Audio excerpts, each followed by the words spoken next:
شروع کرتے ہیں آج کا یہ تجزیہ اور سیدھا چلتے ہیں 19ویں صدی کی دلی میں۔ آج ہم ایک ایسی عظیم ادبی شخصیت کے ذہن کو پڑھنے کی کوشش کریں گے جن کا نام ہی کافی ہے۔ غالب کی شاعری سے تو ہم سبھی واقف ہیں، لیکن سچ بتائیں تو ان کی زندگی کا ایک بہت ہی دلچسپ اور اہم حصہ ان کے خطوط میں قید ہے۔ اور یہی ان کا سب سے بڑا کمال تھا۔ انہوں نے خط و خطابت کی ان سخت و رسمی روایات کو بالکل ہی بدل کر رکھ دیا۔ جیسا کہ مشہور ہے، انہوں نے مراسلہ کو مکالمہ بنا دیا، یعنی خط لکھنے کو ایک عام گفتگو میں تبدیل کر دیا۔ 1797 میں آگرہ میں پیدا ہونے والے غالب کی پرورش ان کے چاچا نے کی تھی۔ پھر شادی کے بعد وہ دلی کی اس حویلی میں منتقل ہو گئے، اور پھر دلی کا یہ وہی علمی ماحول تھا جہاں ان کی صلاحیت اپنے عروج پر پہنچی۔ غالب کو صرف ایک شاعر سمجھنا بہت بڑی بھول ہوگی۔ وہ دنیا بھر میں اپنی شاعری کے لیے ضرور جانے جاتے ہیں، لیکن یہ جاننا بالکل ضروری ہے کہ نثر یعنی پروز پر بھی ان کی گرفت اتنی ہی کمال کی تھی۔ ان کے خطوط سچ میں کسی خزانے سے کم نہیں۔ یہ اتنے گہرے اور خوبصورت ہیں کہ انہیں 2 بڑے مجموعوں اردو معلّہ اور عود ہندی میں جمع کیا گیا۔ ان خطوط کو اگر پڑھا جائے تو یہ ان کی نہایت ذاتی ڈائریز بھی لگتے ہیں، اور اس دور کی بہت اہم تاریخی دستاویزات بھی۔ آئیے آگے بڑھتے ہیں اور دیکھتے ہیں کہ آخر ان کا مواصلات کا یہ انقلابی انداز تھا کیسا، اور انہوں نے پرانے اصول کس طرح توڑے۔ غالب کے خطوط پڑھیں تو سچ میں ایسا لگتا ہے جیسے 2 لوگ ایک ہی کمرے میں آمنے سامنے بیٹھے بے تکلفی سے باتیں کر رہے ہوں۔ ذرا سوچئے، اس زمانے میں جب خط بہت ہی رسمی اور تکلف بھرے ہوتے تھے، اتنا قریبی انداز بالکل ایک نئی اور نایاب چیز تھی۔ 27 دسمبر 1858 اس دن اپنے ایک بہت عزیز دوست منشی ہرگوپال تافتہ کو لکھا گیا ان کا خط دیکھتے ہیں، جس سے ان کی حاضر جوابی اور مزاحیہ مزاج کا اندازہ لگانا بالکل مشکل نہیں۔ دوست کا خط نہیں آیا تو انہوں نے تھوڑے ڈرامائی اور نہایت مزاحیہ انداز میں شکایت کر ڈالی۔ لکھتے ہیں کہ کیوں صاحب، روٹھنے کی وجہ تو اگر کسی طرح نہیں مانتے، اور کیا کبھی مانو گے بھی، رہو گے روٹھے ہی۔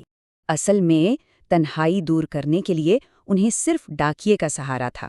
ڈاکیا دن میں 2 بار آتا تھا، ایک صبح اور ایک شام، اور غالب بڑی بے صبری سے امید لگائے بیٹھے ہوتے تھے کہ انہیں دن بھر میں 10 سے 12 خط ضرور ملیں گے۔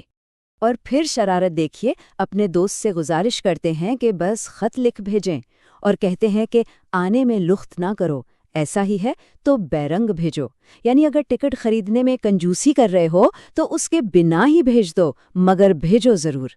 لیکن جہاں ہم ان کی ان باتوں پر مسکرا رہے ہیں، وہیں تھوڑا پیچھے ہٹ کر ہمیں اس بہت بڑی ٹریجڈی کو دیکھنا ہوگا جس نے اچانک غالب کی پوری دنیا کو الٹ پلٹ کر رکھ دیا۔ 1857 کے ہنگاموں نے سب کچھ بدل دیا تھا۔ اس کے بعد ان کے لہجے میں ایک ڈرامائی تبدیلی آتی ہے۔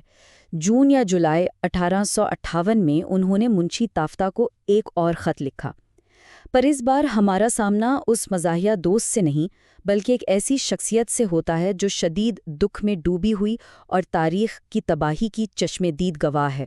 ماحول کی تباہی اتنی شدید تھی کہ وہ اس خط میں نہایت دکھ کے ساتھ اعتراف کرتے ہیں کہ ان کا شاعری کہنے کا مزاج ہی ختم ہو گیا ہے۔ انہیں اب صرف اپنے ہی پرانے کلام کے کچھ بکھرے ہوئے ٹکڑے یاد رہ گئے تھے۔